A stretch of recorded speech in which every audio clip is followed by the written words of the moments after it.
Shalom, selamat hari Minggu bagi kita semua. Bapak Ibu yang terkasih dalam nama Tuhan kita Yesus Kristus, sebelum kita memulai ibadah kita pada Minggu malam hari ini, yaitu Minggu Jubilate dengan tema Yesus Gembala yang Baik, mari kita satukan hati dan pikiran kita berdoa di dalam hati.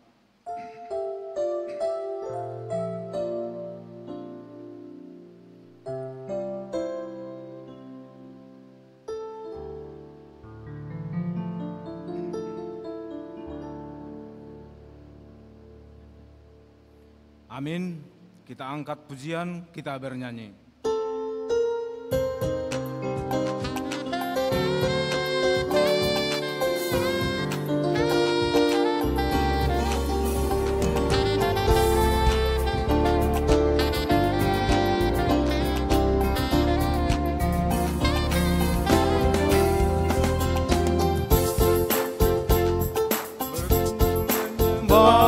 Kepadanya kita masuk rumahnya, berkumpul menyembah kepadanya. Kita masuk rumahnya, berkumpul menyembah kepada Kristus, menyembah Kristus Tuhan. Lupakanlah dirimu, arahkan hatimu kepadanya. Lupakanlah dirimu, arahkan hatimu kepadanya. Lupakanlah dirimu, arahkan hatimu kepada Kristus,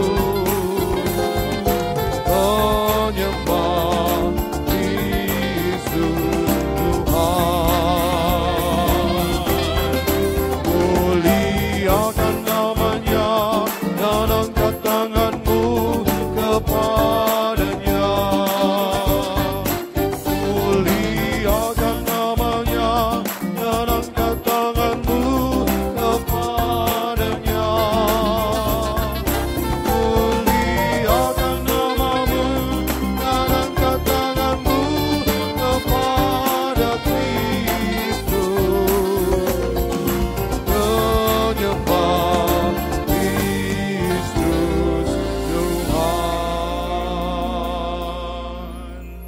Di dalam nama Allah Bapa dan Anaknya Tuhan Yesus Kristus dan Roh Kudus, Khalid langit dan bumi. Amin. Bersorak-sorailah bagi Allah, hai seluruh bumi. Mazmurkanlah kemuliaan namanya. Muliakanlah Dia dengan puji-pujian.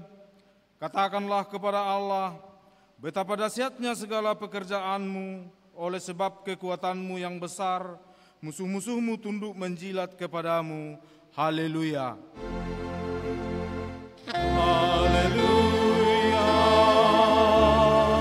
haleluya, haleluya.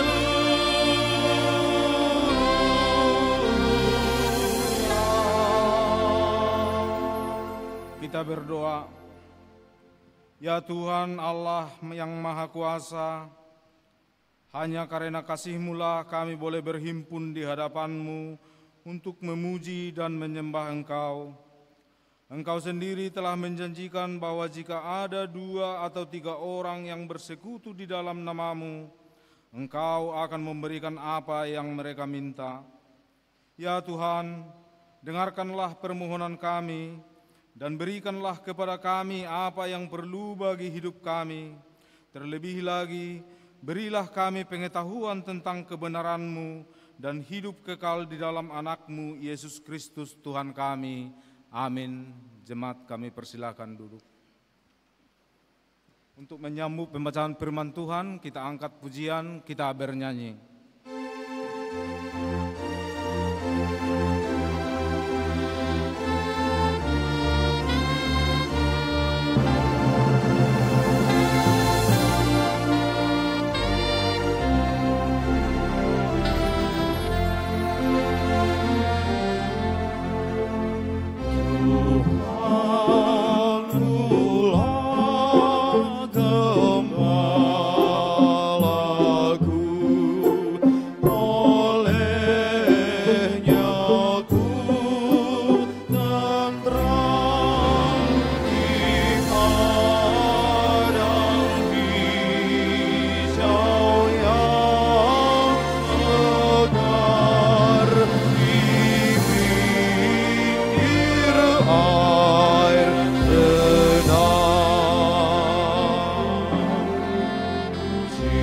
waktu disegarkannya dan karena namanya ditunjukkannya jalanku yang lurus dan bakal.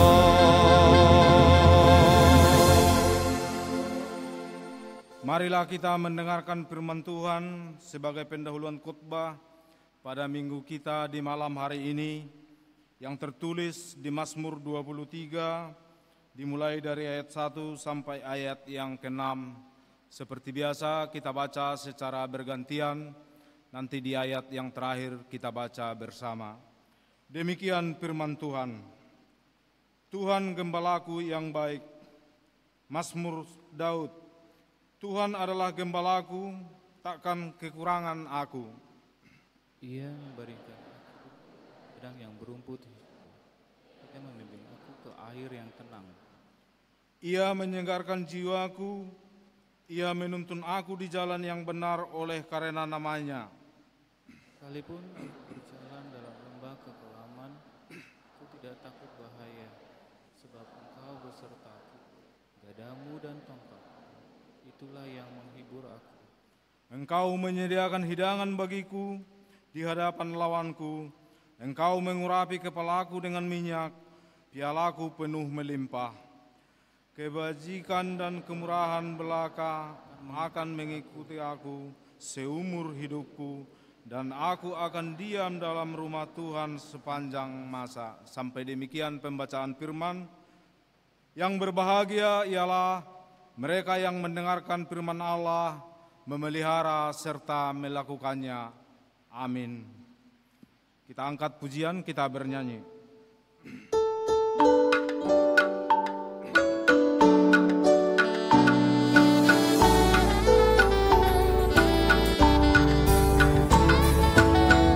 Tuhan kau gembala kami, tuntun kami domba-Mu.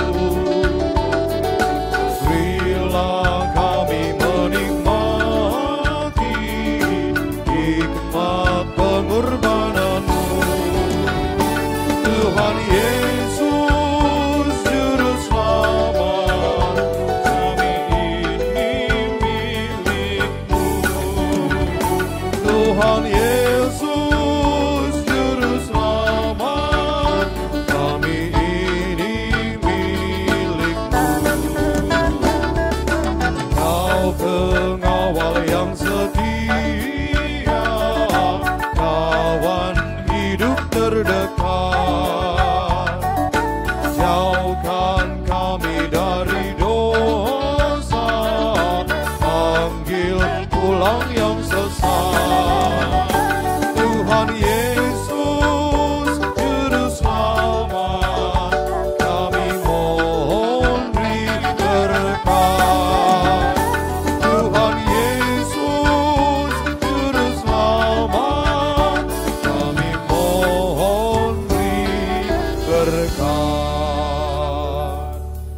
Bapak, Ibu, saudara-saudari yang terkasih dalam nama Tuhan Yesus Kristus, dalam perjalanan hidup kita, hari-hari yang kita lewati, tentu kita tidak luput dari dosa, dosa kepada sesama, dosa kepada keluarga, terlebih kepada Tuhan kita. Di kesempatan ini marilah kita datang ke hadapan Tuhan memohon untuk pengampunan dosa kita. Kita mulai berdoa di dalam hati.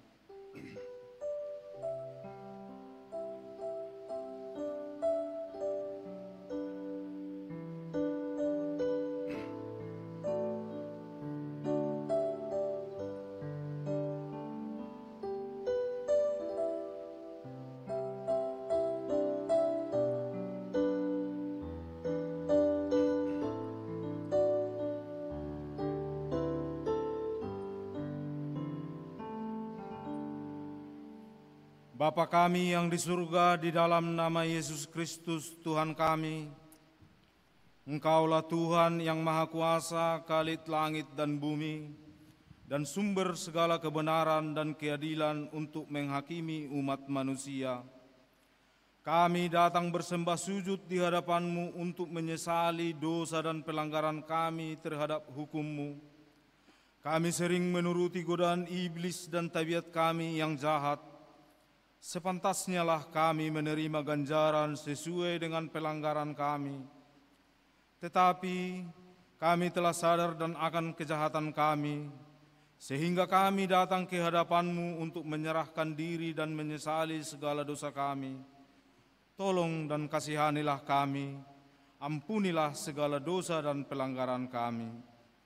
Ya Roh Kudus, terangilah hati kami dan teguhkanlah kami untuk melakukan apa yang berkenan kepadamu, sampai kami beroleh hidup yang kekal di dalam pengasihan Tuhan Yesus Kristus Tuhan kami. Amin. Janji Tuhan tentang pengampunan dosa. Tuhan adalah penyayang dan pengasih, panjang sabar dan berlimpah-limpah kasih setianya. Tidak dilakukannya kepada kita setimpal dengan kesalahan kita. Seperti Bapa sayang kepada anak-anaknya, demikian Tuhan sayang kepada orang yang takut akan Dia. Segala kemuliaan bagi Allah di tempat yang maha tinggi. Amin. Jemaat, kami persilakan untuk duduk kembali. Kita angkat pujian syukur kita bernyanyi.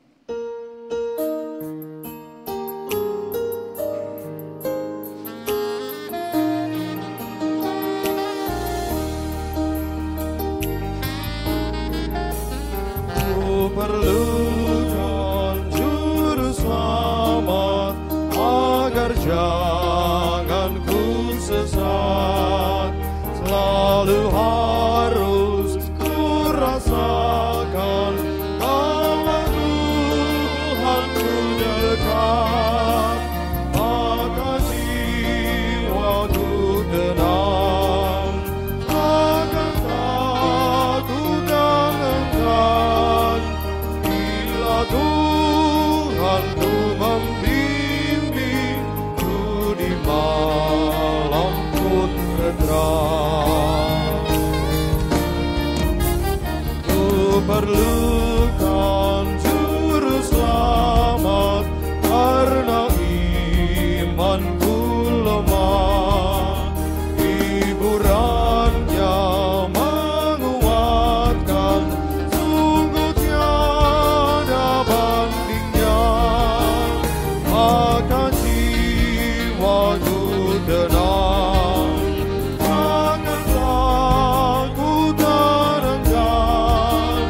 Bila Tuhanku membimbingku di malam pun terang. Marilah kita mendengarkan firman Tuhan sebagai petunjuk hidup baru yang tertulis di Yakobus 4 ayat 8. Demikian firman Tuhan. Mendekatlah kepada Allah dan Ia akan mendekat kepadamu. Tahirkanlah tanganmu, hai kamu orang-orang berdosa, dan sucikanlah hatimu, hai kamu yang mendua hati. Sampai demikian pembacaan firman. Marilah kita sama-sama memohon kekuatan dari Tuhan. Ya Allah Bapa kami, berilah kami kekuatan untuk melakukan yang sesuai dengan firman-Mu. Amin. Kita angkat pujian kita bernyanyi.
Marilah kita bersaksi mengikrarkan pengakuan iman kita bersama jemaat pada segala abad di seluruh dunia. Kita ucapkan bersama. Aku percaya kepada Allah, Bapa yang Maha Kuasa, Khalid langit dan bumi. Aku percaya kepada Yesus Kristus, Anaknya yang tunggal Tuhan kita, yang dikandung daripada Roh Kudus, lahir dari anak darah Maria, yang menderita di bawah pemerintahan Pontius Pilatus, disalibkan, mati dan dikuburkan, turun ke dalam kerajaan maut, pada hari ketiga bangkit pula dari antara orang mati, naik ke surga, duduk di sebelah kanan Allah Bapa yang Maha Kuasa, dan akan datang dari sana untuk menghakimi orang yang hidup dan yang mati. Aku percaya kepada Roh Kudus, gereja yang kudus dan am, persekutuan orang kudus, pengampunan dosa, bangkitan dan hidup yang kekal. Amin. Jemaat kami persilahkan duduk kembali. Untuk menyambut pewartaan Sabda Tuhan, kita angkat pujian, kita bernyanyi.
Kita berdoa, damai sejahtera Allah yang melampaui segala akal, itu yang senantiasa menguasai hati, jiwa, dan pikiranmu di dalam nama Tuhan Yesus. Amin. Firman Tuhan malam ini, Yohanes 10 ayat 11 sampai 18, mengangkat tema Yesus Gembala yang baik. Mari kita buka Alkitab kita, saya akan bacakan dan kamu semua mengikutinya dalam hati. Demikian firman Tuhan. Akulah gembala yang baik. Gembala yang baik memberikan nyawanya bagi domba-dombanya. Sedangkan seorang upahan yang bukan gembala dan yang bukan pemilik domba-domba itu sendiri ketika melihat serigala datang, meninggalkan domba-domba itu lalu lari, sehingga serigala itu menerkam dan mencerai-beraikan domba-domba itu. Ia lari karena ia seorang upahan dan tidak memperhatikan domba-domba itu. Akulah gembala yang baik, dan aku mengenal domba-dombaku, dan domba-dombaku mengenal aku, sama seperti Bapa mengenal aku, dan aku mengenal Bapa, dan aku memberikan nyawaku bagi domba-dombaku. Ada lagi padaku domba-domba lain yang bukan dari kandang ini. Domba-domba itu harus kutuntun juga, dan mereka akan mendengarkan suaraku, dan mereka akan menjadi satu kawanan dengan satu gembala. Bapa mengasihi aku, oleh karena aku memberikan nyawaku untuk menerimanya kembali. Ayat 18 kita baca sama-sama. Tidak seorang pun mengambilnya daripadaku, melainkan aku memberikannya menurut kehendakku sendiri. Aku berkuasa memberikannya dan berkuasa mengambilnya kembali. Inilah tugas yang kuterima dari Bapakku. Sampai demikian. Tentulah kita semuanya tahu apa artinya gembala. Gembala yaitu pengangon, pemiara, dan penjaga ternak.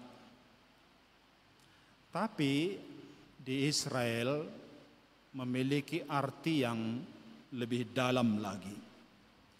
Gembala dalam bahasa Ibrani disebut roe.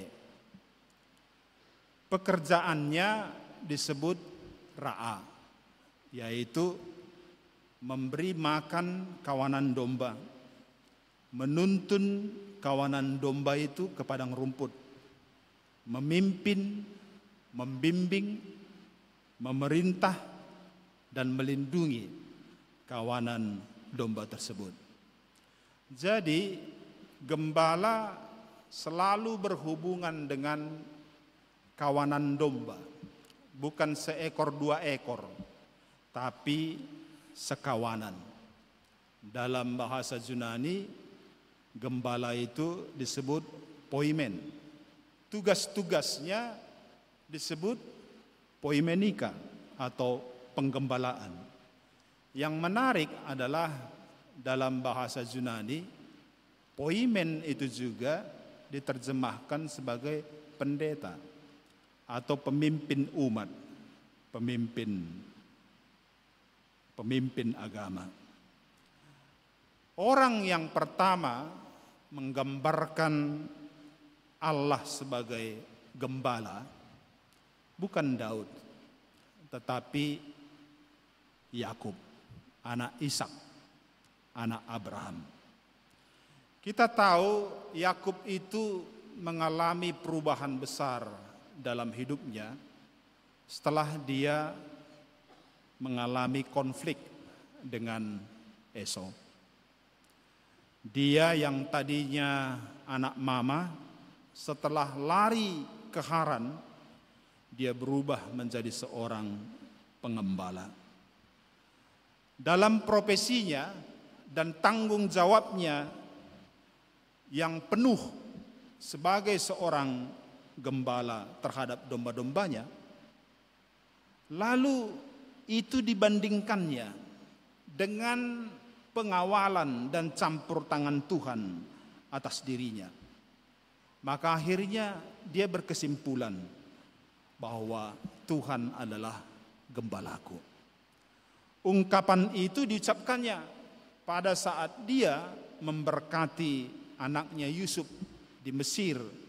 Dalam Kejadian 48 ayat 15 dia katakan, Allah itu sebagai Allah yang telah menggembalakan aku selama hidupku sampai sekarang, Dialah kiranya yang memberkatimu. Ternyata pengalaman yang sama dirasakan juga oleh Daud. Daud benar-benar mengerti dan faham bagaimana tugas dan tanggung jawab sebagai seorang gembala terhadap domba-dombanya. Lalu tanggung jawabnya itu dia bandingkan dengan pengawalan Tuhan atas dirinya. Maka dia membuat satu pernyataan dalam Mazmur 23, epistel kita tadi. Tuhan adalah gembalaku, takkan kekurangan aku. Ia membaringkan aku di padang yang berumput hijau. Ia menuntun aku ke air yang tenang. Pada masa kerajaan yang teokrasis di Israel, umat Israel memandang raja sebagai representasi Allah untuk menggembalakan mereka. Tetapi ternyata raja-raja setelah Daud dominan atau lebih banyak menggembalakan Israel bukan ke padang rumput, tapi ke padang gurun. Bukan ke tepi air, tapi ke tepi jurang. Mereka mengaku sebagai raja yang diurapi oleh Tuhan. Tapi aneh, kepada Baal dan berhala mereka sujud menyembah. Mereka menuntun umat Israel dan membaringkannya di bukit-bukit pengorbanan dan dalam kuil-kuil penyembahan berhala. Dari aspek kerohanian, mereka membiarkan umat Israel menyerahkan hidupnya, menyerahkan persembahannya, menyerahkan doa-doa permohonannya bukan kepada Tuhan, tapi kepada Baal, kepada berhala, bahkan kepada tenungan-tenungan, kepada sihir, arwah leluhur, kepada pelihat-pelihat, kepada peramal, kepada roh-roh dan lain-lain yang bukan Tuhan. Dan dari aspek ekonomi mereka tidak bertanggung jawab. Mereka tidak memperdulikan makanan domba-dombanya atau umat Israel. Tapi mereka mengembalakan dirinya sendiri dan tidak memperdulikan domba-dombanya, yaitu umat Israel. Maka Nabi Yehezkiel dalam satu pasal yang penuh, yaitu pasal 34, dengan keras mengecam kebiadaban raja-raja Israel atau gembala Israel. Pada ayat 2 dikatakan, celakalah gembala-gembala Israel yang menggembalakan dirinya sendiri. Lalu pada ayat 15 Allah berfirman, aku sendiri akan menggembalakan domba-dombaku. Akhirnya Israel Utara diserahkan kepada Asyur dan dilenyapkan. Sedangkan Israel Selatan, yaitu Yehuda, dibuang ke Babel untuk dihajar. Jadi sampai di sini kita bisa melihat ada dua jenis gembala, yaitu yang kelihatan dan yang tidak kelihatan. Gembala yang kelihatan itu adalah sebutan untuk para raja atau untuk pemimpin-pemimpin umat, pemimpin-pemimpin sekawanan-sekawanan umat. Ini mencakup dua aspek. Pertama, aspek jasmani, yaitu negara atau pemerintah. Yang kedua, aspek rohani, urusan rohani, yaitu gereja atau pendeta. Sedangkan gembala yang tidak kelihatan itu adalah sebutan untuk Tuhan. Dan sebenarnya gembala yang sesungguhnya, yang mencakup masalah jasmani dan rohani kita adalah Tuhan. Maka dalam konsep Alkitab, yang berhak disebut gembala bukan orang, tapi Tuhan. Sedangkan raja, imam, pemimpin-pemimpin umat, pemimpin-pemimpin sekawanan-sekawanan umat adalah yang dipercayakan Tuhan untuk menggembalakan. Jadi gembala adalah Tuhan dan petugas-petugasnya adalah raja, imam, dan lain-lain. Maka ketika Tuhan Yesus menyebutkan pada ayat terakhir, lihat ayat terakhir, inilah tugas yang kuterima dari Bapakku, menginspirasikan kepada Mazmur 23 itu. Bapa adalah gembala dan Yesus diserahkan kepada kita untuk melaksanakan tugas penggembalaan itu. Dan di sini Yesus menyatakan, karena Yohanes memandang bahwa Yesus adalah anak Allah, pada mulanya adalah firman, firman bersama-sama dengan Allah, dan firman itu adalah Allah, dan firman itu menjadi daging dan dia adalah Yesus, mengatakan, akulah gembala yang baik. Itu maka gereja kita tidak menggunakan kata gembala untuk pendetanya. Dan tidak ada dalam Alkitab dikatakan bahwa pemimpin gereja itu gembala. Dalam 1 Petrus 5, tugas yang diberikan kepada penatua atau pendeta sekarang, gembalakanlah domba-dombaku. Gembala yang sesungguhnya adalah yang tidak kelihatan itu. Dan kita yang kelihatan ini, gereja yang kelihatan ini, ditugaskannya untuk melakukan tugas penggembalaan itu. Konteks penggembalaan Israel pada zaman Yesus, ketika itu Israel dijajah oleh bangsa Rom. Kaisar Romawi, yaitu Kaisar Agustus, membagi kekaisarannya menjadi 4 wilayah. Dan masing-masing wilayah dipimpin oleh seorang gubernur atau seorang wali negeri. Wali negeri wilayah Syria yang mencakup daerah Judea adalah Kirenius. Lalu masing-masing wilayah juga dibagi menjadi beberapa daerah, yaitu bangsa-bangsa. Dan masing-masing daerah atau bangsa dipimpin oleh seorang raja. Daerah Judea pada waktu itu dipimpin oleh Raja Herodes Agung. Jadi secara jasmani, yaitu urusan administrasi politik, gembala Israel adalah pemerintah Rom. Tapi secara rohani, yaitu masalah sosial kemasyarakatan dan agama, gembala Israel adalah pemimpin-pemimpin agama. Sebab merekalah yang dipandang garda terdepan untuk menuntun Israel kepada Allah Sang Gembala yang agung.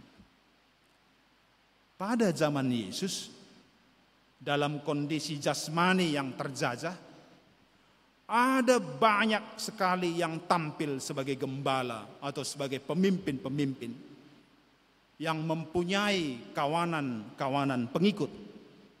Kita sebutlah beberapa yang terkenal, pemimpin-pemimpin dari kelompok Farisi, kelompok Saduki, kelompok ahli-ahli Taurat, kelompok Herodian, kelompok Sikariot, kelompok Zelotis, kelompok Esseni, kelompok tua-tua Yahudi, golongan imam, dan kelompok pro kaisar dan lain-lain. Semua mengajarkan dan mencari pengikut. Dalam konteks inilah Yesus menyatakan dirinya sebagai akulah gembala yang baik. Dan tentu kita sebagai pembaca kitab suci mengetahui dan mengakui apa yang dituliskan oleh Daud dalam Mazmur 23 dan yang dituliskan Yehezkiel dalam Yehezkiel 34 itu adalah nubuatan, janji yang akan digenapi, yang kemudian digenapi oleh Yesus Kristus dalam Yohanes 10 ini dengan mengatakan bahwa akulah gembala yang baik.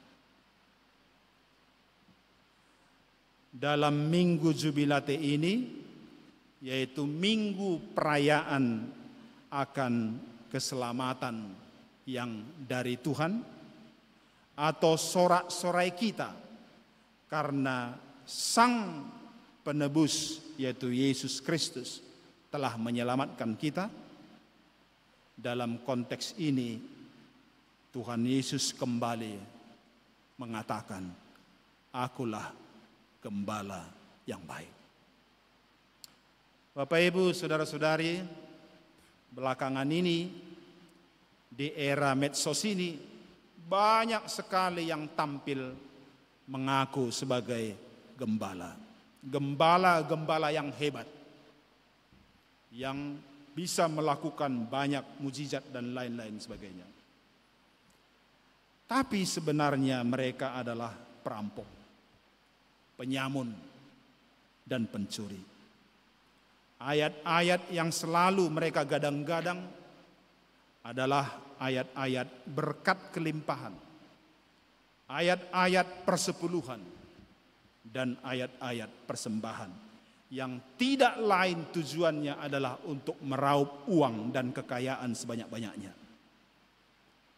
Mereka menjual berkat Tuhan dengan semangat yang berapi-api dan membuat atau mengkapling berkat kelimpahan dari Tuhan itu hanya untuk mereka-mereka yang membayar persepuluhan dan yang memberi sebanyak-banyaknya kepada gembala atau pendeta. Di gerejanya dan di KKR-KKR-nya tidak ada warta keuangan, tidak ada LPJ keuangan. Semua perpuluhan dan persembahan masuk ke pundi-pundi pendeta. Dan pendeta memiliki kewenangan penuh, kuasa penuh untuk mengendalikan uang-uang masuk tersebut.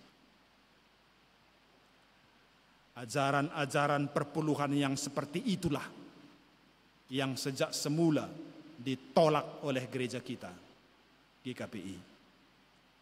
Gereja kita tidak menerapkan perpuluhan, tapi kita menerapkan bakti bulanan atau persembahan bulanan. Di samping persembahan yang dikumpulkan setiap kebaktian. Itu wajib karena firman Tuhan berkata dalam Ulangan 16 ayat 16 dan 2 Korintus 9 ayat 7. Janganlah menghadap hadirat Tuhan dengan tangan hampa, tapi masing-masing memberikan menurut kerelaan hatinya sesuai dengan berkat yang diberikan Tuhan. Jangan memberi dengan sedih hati atau karena paksaan, sebab Allah mengasihi orang yang memberi dengan sukacita. Dan persembahan itu, persembahan di gereja kita harus dikelola dengan baik, dengan pertanggungjawaban. Dan semua jemaat harus mengetahui dari laporan pertanggungjawaban pengurus itu kemana uang persembahan itu dialokasikan. Apakah dialokasikan dengan tepat dengan baik dan dengan benar. Mereka harus mempertanggungjawabkannya. Jadi dalam kontes orang yang mengaku gembala di medsos inilah Tuhan Yesus berbicara di tengah-tengah kita. Akulah gembala yang baik. Dia mengingatkan, hati-hati di sekelilingmu ada banyak yang mengaku gembala. Padahal mereka adalah upahan, pencuri, dan perampok. Gembala yang baik menyerahkan nyawanya kepada domba-dombanya. Sedangkan seorang upahan yang bukan gembala dan yang bukan pemilik domba-domba itu sendiri, ketika melihat serigala datang, meninggalkan domba-domba itu lalu lari. Sehingga serigala itu menerkam dan mencerai-beraikan domba-domba. Karena itu ditekankan pada ayat 27. Domba-dombaku mendengarkan suaraku, dan aku mengenal mereka, dan mereka mengikut aku, dan aku memberikan hidup yang kekal kepada mereka. Nah, sekarang kita akan mendalami lagi siapakah gembala. Sangat menarik sekali apabila kita mempelajari atau melihat pergumulan gembala domba dalam konteks geografis dan konteks musim-musim di Israel. Di Israel dipandang bahwa gembala adalah profesi yang paling tulus, karena dia menyerahkan hidupnya, nyawanya dan waktunya untuk memberikan kehidupan dan keselamatan bagi domba-dombanya. Para gembala adalah kelompok masyarakat sederhana yang rela hidup terpencil. Saat mereka bertugas, mereka harus tinggal di alam terbuka dan terpisah dari komunitas-komunitas masyarakat. Tapi mereka terkenal sebagai orang yang setia menjalankan tugasnya, menjaga kawanan ternaknya. Apakah tugas-tugas gembala? Tugas gembala utama adalah menjaga dan mengawal serta melindungi. Menjaga domba dari pencuri dan perampok, menjaga dari serangan binatang predator atau pemangsa, dan menjaga dari cuaca yang buruk atau cuaca yang ekstrim. Lalu merawat domba-domba yang terluka, menggendong yang lemah, dan mencari domba-domba yang hilang atau yang sesat. Lalu mencari padang rumput dan sumber air untuk domba-dombanya. Hampir seluruh waktu dan hidup gembala diserahkannya kepada kawanan dombanya. Di musim semi, gembala setiap hari menggiring kawanan dombanya dari kandang ke padang rumput yang subur dan hijau. Di musim panen, gembala membawa dombanya untuk memakan tunas-tunas dan biji-bijian yang tersisa. Jika tiba musim panas, gembala harus memindahkan domba-dombanya ke padang dan harus menjaganya. Di malam hari, gembala menjaga kawanan ternaknya tidak tidur dan selalu terjaga. Menjelang berakhirnya musim kering, Gembala harus memindahkan dombanya ke daerah pesisir dan lembah-lembah yang berair. Di saat musim dingin datang, gembala harus menggiring dombanya ke kandang yang tertutup agar domba-domba itu tidak mati karena hujan deras, tidak mati karena badai es dan salju. Jadi seluruh waktunya, nyawanya dan hidupnya dia serahkan untuk domba-dombanya. Dan itulah karakter gembala yang sesungguhnya. Dan dalam khotbah ini Tuhan Yesus mengatakan kepada kita, akulah gembala yang baik.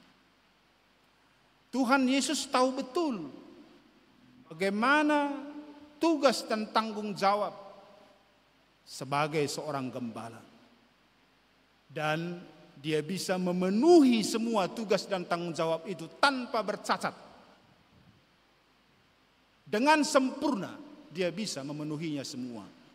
Dan karena itu dia berani mengatakan, akulah gembala yang baik. Artinya Yesus telah datang untuk menggembalakan kita di segala musim, di segala cuaca, di segala kondisi, dan di segala keadaan. Tidak ada waktu dan masa di mana Tuhan tidak menggembalakan kita. Dia selalu ada dalam segala keadaan, dalam segala kondisi, dalam segala musim, dalam segala cuaca. Dan dia telah membuktikan kata-katanya dengan menyerahkan nyawanya untuk menebus kita dan memberikan kita keselamatan dan hidup yang kekal. Maka inilah Injil, inilah kabar baik bagi kita semuanya, supaya jangan ada lagi kita satupun dari yang ada di sini atau yang mendengar ini menggembalakan hidupnya kepada yang bukan gembala, menggembalakan hidupnya kepada upahan, kepada pencuri dan kepada perampok. Tapi kita harus menyerahkan hidup kita kepada gembala yang sesungguhnya, yaitu Tuhan Yesus yang sudah dinubuatkan sejak purbakala, yang kemudian dinyatakan melalui kitab sucinya kepada kita pada saat ini. Sekarang ayat 14, mari kita baca bersama-sama, kita mulai. Akulah gembala yang baik, dan aku mengenal domba-dombaku, dan domba-dombaku mengenal aku. Lebih dalam ditegaskan lagi pada ayat 27, saya bacakan. Domba-dombaku mendengarkan suaraku, dan aku mengenal mereka, dan mereka mengikut aku. Sekali lagi saya bacakan. Domba-dombaku mendengarkan suaraku, dan aku mengenal mereka, dan mereka mengenal aku.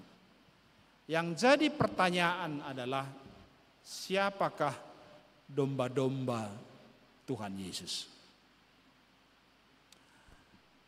Dalam Alkitab ada dua binatang yang selalu dikontraskan, yaitu antara domba dengan serigala. Domba adalah binatang yang hidup berkelompok dan harus dituntun oleh seorang gembala dalam segala hal. Sedangkan serigala adalah binatang yang liar, yang hidup sendiri. Ia licik, cerdik, bisa menjaga dirinya, jago menyerang musuhnya, dan jago mencari makanannya. Dia tidak perlu gembala karena dia adalah predator itu sendiri. Jadi domba adalah binatang yang sepenuhnya menggantungkan hidupnya kepada gembala. Baik makannya, minumnya, perlindungannya, keselamatannya, dan masa depannya. Karena itu sering disebut domba adalah binatang yang paling dungu. Karena untuk mencari makannya pun dia kalah dari ayam yang tidak pernah berhenti mencari-cari, mengais-ngais makanan. Karena itu domba tidak bisa hidup tanpa gembala. Oleh karena itu maka syarat supaya domba itu tidak tersesat atau tidak tercecer atau tidak hilang dari kawanan domba adalah dia harus mengenal dan mendengar suara gembalanya. Maka syarat utama yang ditekankan Tuhan Yesus jika kita mau menjadi kawanan domba gembalaannya adalah mendengarkan suaranya. Sekali lagi, syaratnya hanya satu, yaitu mendengarkan suaranya. Tapi tentu saja timbul pertanyaan pada kita semua dalam konteks sekarang ini. Dalam konteks zaman yang sekarang ini, bagaimana caranya saya mendengarkan suara sang gembala? Jawabannya adalah, kalau kamu ingin mendengarkan suaranya, maka bacalah kitab sucimu. Karena Tuhan Yesus sendirilah yang telah mengkanonkan kitab suci. Bukan gereja. Tapi Yesus sendiri yang mengkanonkan kitab suci. Ketika dia katakan dalam Matius 22 ayat 29. Engkau sesat karena engkau tidak mengerti kitab suci. Jadi kalau kita ingin menjadi domba yang tidak sesat, maka mengertilah kitab suci. Satu-satunya cara untuk mengerti kitab suci adalah bacalah kitab sucimu. Bacalah kitab sucimu secara langsung, bukan dengan perantaraan-perantaraan. Supaya apa? Supaya kita mendapatkan suara yang asli, suara yang utuh, bukan yang comot-comot dan yang imitasi-imitasi dari medsos, dari pedagang-pedagang berkat. Kita harus langsung minum dari mata air itu. Bacalah kitab sucimu. Dan berdoalah setelah membaca kitab suci. Kiranya oleh dorongan Roh Kudus, maka ayat-ayat yang engkau baca itu, perkataan-perkataan kitab suci itu menjadi suara Sang Gembala Agung Tuhan Yesus Kristus di dalam dirimu. Jadi syarat menjadi dombanya adalah mendengarkan suaranya. Jadi bacalah kitab sucimu. Dan kiranya Roh Kudus yang menjadikan bacaanmu itu menjadi suara Sang Gembala di dalam hidupmu. Amin. Mari kita berdoa. Bapa di sorga, kami sungguh bersyukur dan berterima kasih atas waktu dan kesempatan ini, di mana Tuhan memberikan waktu ini kepada kami untuk mendengarkan sedikit perkataan-perkataan yang kami gali dari kitab sucimu. Apa yang boleh kami perdengarkan dari perkataan-perkataan kitab sucimu ini, Tuhan kiranya memberkatinya supaya perkataan-perkataan ini sungguh-sungguh menjadi firman dalam kehidupan kami, menjadi petunjuk jalan dan penuntun kami yang menerangi hati dan pikiran kami, supaya kami tetap mengenal jalan-Mu di dalam kehidupan kami. Ya Yesus Kristus Tuhan kami, Engkau adalah gembala yang baik. Kami serahkan hidup kami kepadamu, gembalakanlah kami. Gembalakan hidup kami, gembalakan kuliah kami, sekolah kami, pekerjaan kami, gembalakan rumah tangga dan keluarga kami semuanya.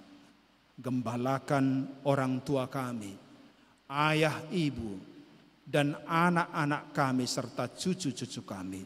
Gembalakanlah kami semuanya. Kami letakkan semua pengharapan dan masa depan kami hanya di dalam penggembalaan-Mu. Dan kami sangat bersukacita dan percaya, yakin bahwa Engkau menggembalakan kami kepada masa depan yang ceria dan cerah. Terima kasih ya Tuhan. Sebentar lagi kami akan kembali dari pertemuan ibadah kami ini. Tuhan kiranya yang menghantar kami semua dengan sehat-sehat dan selamat tanpa kurang suatu apapun ke rumah kami masing-masing.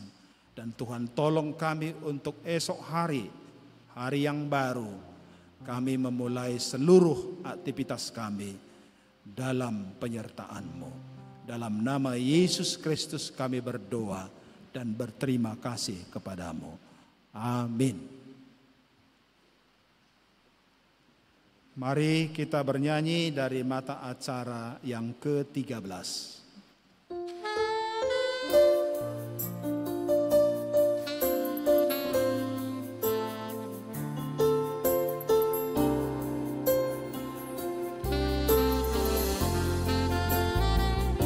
Gembala baik bersuling dan merdu, membimbing aku pada air tenang, dan membaringkan aku berteduh di padang rumput hijau berkenan. Oh gembalaku itu Tuhanku, membuat aku tentram hening, mengalir dalam sungai kasih-Mu, kuasa damai cerlang bening. Kepada domba haus dan lesu, gembala baik memberikan air segar. Ke dalam hati haus dan sendu, diberikannya air hidup yang benar. Oh gembalaku ikut Tuhanku,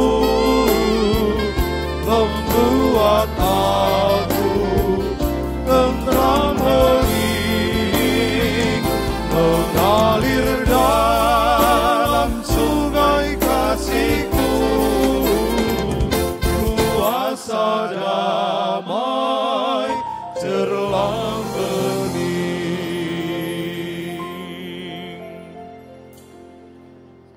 Nats persembahan kita dari Mazmur 86 ayat 12. Demikian firman Tuhan. Aku hendak bersyukur kepadamu ya Tuhan Allahku dengan segenap hatiku, dan memuliakan namamu untuk selama-lamanya. Amin. Mari kita persiapkan dan kumpulkan persembahan kita.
jemaat kami persilahkan untuk bangkit berdiri.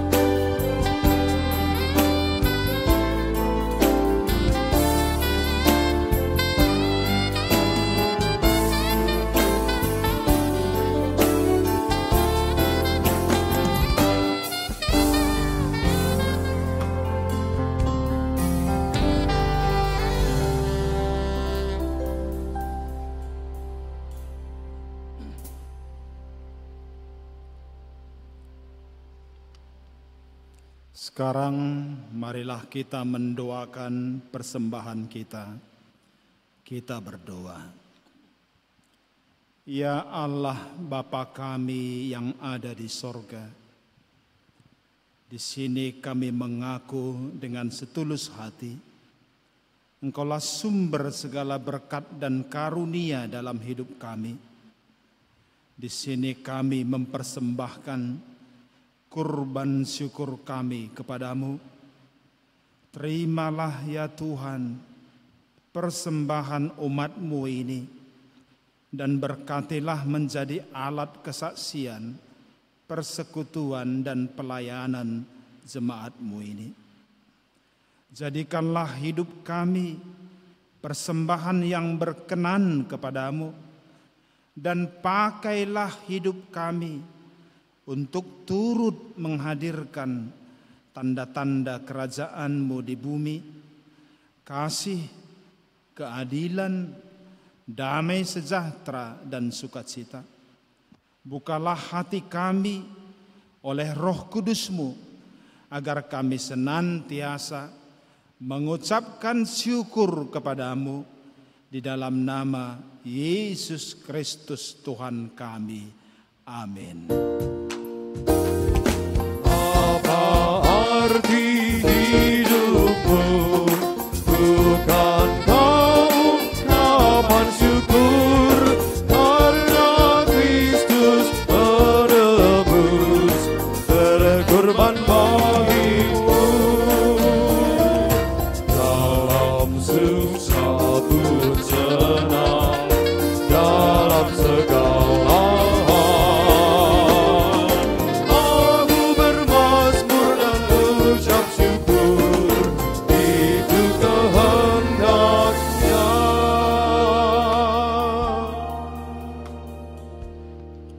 Bapa kami yang di surga, dikuduskanlah namamu, datanglah kerajaan-Mu, jadilah kehendak-Mu di bumi seperti di surga.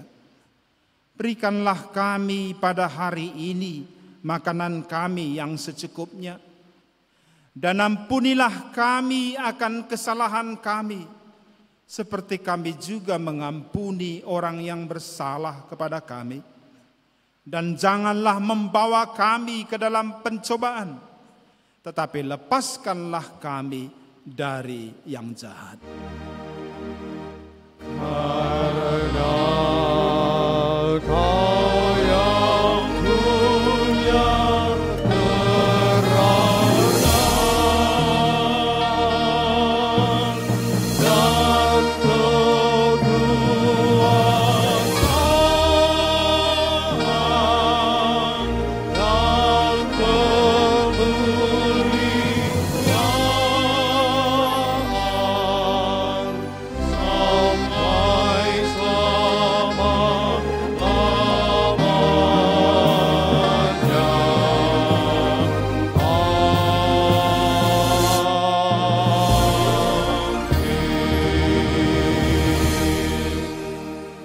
Pulanglah dalam damai dan terimalah berkat Tuhan. Tuhan memberkati engkau dan melindungi engkau. Tuhan menyinari engkau dengan wajah-Nya dan memberi engkau kasih karunia. Tuhan menghadapkan wajah-Nya kepadamu dan memberi engkau damai sejahtera. Amin.